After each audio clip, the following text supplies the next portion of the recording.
Are you caught in a cycle of dieting and weight gain? Today we're uncovering the truth behind why this happens and what you can do about it. If you haven't subscribed yet, hit that subscribe button and the notification bell in the corner so you're notified every time I publish a new video about emotional eating and how you can live with food freedom. I'm Meredith MacKenzie. I'm a clinical therapist, intuitive eating coach, and the founder of the One Body to Love program. I've helped hundreds of women to break the cycle of emotional eating and learn to eat intuitively. When I first start working with a client, I often hear a similar history.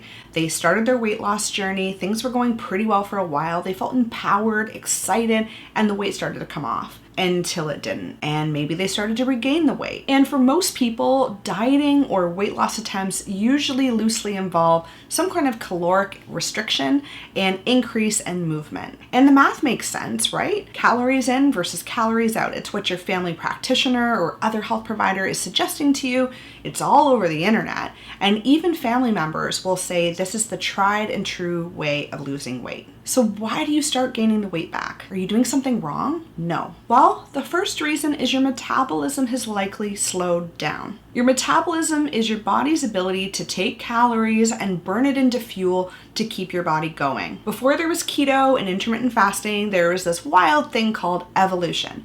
And our bodies were evolved and designed to survive famine and drought and difficult situations. It's actually quite remarkable what your body is capable of doing in response to adapting to the environment and access to food. It's something called adaptive thermogenesis. And fortunately, this is also one of the main reasons that diets don't work for so many people, and they end up gaining weight after they've attempted to lose weight. You might have noticed that first time you tried to lose weight, the weight came off, relatively easily. Yes, you had to cut down on what you were eating and you had to move your body a little bit more, but ultimately you were able to lose weight in the long term. You might chalk some of that up to being younger and things being a little bit easier back then. The other thing that happens is that your body is designed to adapt to the access to food that it perceives you to have. Adaptive thermogenesis is your body's way of holding onto resources and slowing down your metabolism so that you're not burning through the fuel too quickly. Your body wants it to preserve its energy, so it suppresses your metabolism. Studies show that your body will then shift to using its protein sources,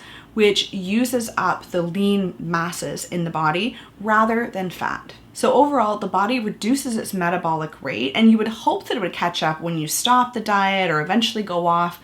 However, the body's not quick to catch up. Instead, it wants to be careful that you're not going to go through this famine state again, and so the metabolism stays at a lower rate longer term. Research on the contestants of The Biggest Loser, remember that show? Found that the contestants' resting metabolic rate remained the same low rate 6 years after they participated in the television show, even if they gained the weight back and kind of got back into their normal routine of things. And the most significant slowdown happened among the contestants that lost the greatest amount of weight. And so this might track for what you experience in your own weight loss journey to date. But one of the other things that I find so concerning among the clients that I work with is that they worry that not only will they gain weight, but they'll end up gaining more weight into oblivion. And that is such a huge concern because they've had it happen in the past.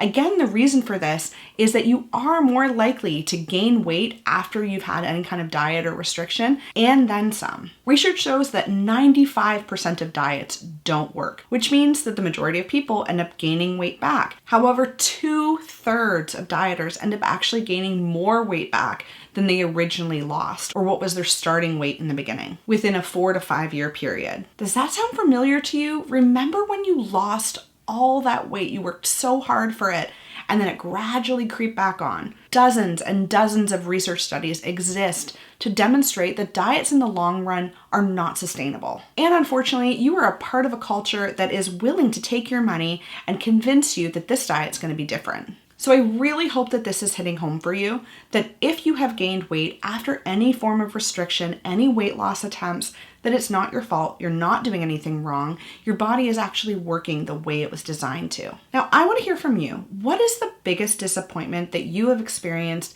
in the process of losing weight, gaining weight, losing weight, gaining weight? Is it needing to buy new clothes? Is it how you physically feel? Let me know in the comment section down below, because you're not alone. And finally, one of the number one reasons that you are continually gaining weight is that any kind of restriction increases your preoccupation and focus on food. Have you ever noticed that as soon as you vow not to eat a particular food or food group, or even say, I'm not gonna eat after 8 p.m., that is the very first thing your brain wants you to do at that time, your desire for these foods almost immediately increases, even if it wasn't your favorite food to begin with. Restrictive eating often leads to a preoccupation with food because, again, like I said, your body is on the lookout trying to make sure that if you are in a famine, you are going to be able to find resources and get them to your body as soon as possible. So your brain is on the lookout and curious and interested and focused on food. This can often mean that when you do restrict yourself and you finally get access to that food, you're more likely to eat it in larger quantities at a faster rate,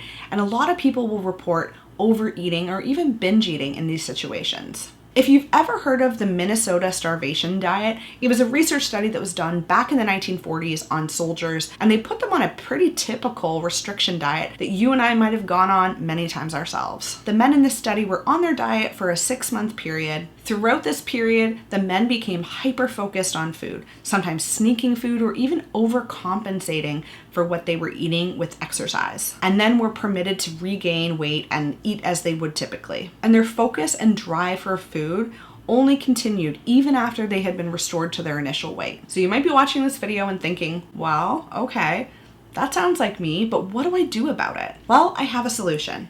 And the very first step is for you to understand more about your eating style and how your eating style contributes to your relationship with food. I've created something for you to figure this out in less than 5 minutes. It's my eating personality quiz that you can take right now by clicking on the link in the description box down below. With this quiz, you're going to be able to identify which tricky eating area you fall into and gain tangible, simple tips that you can start implementing right away. Thank you so much for watching. And if you found this video helpful and informative, please give it a like and don't forget to subscribe so you don't miss a video in my new Food Freedom series. Next up, we're going to be talking about how you can stop emotional eating with something called intuitive eating. You're not going to want to miss it. Be sure to hit that notification bell so you're notified when I publish. And you're going to want to check out these videos here for more strategies and support on your food freedom journey.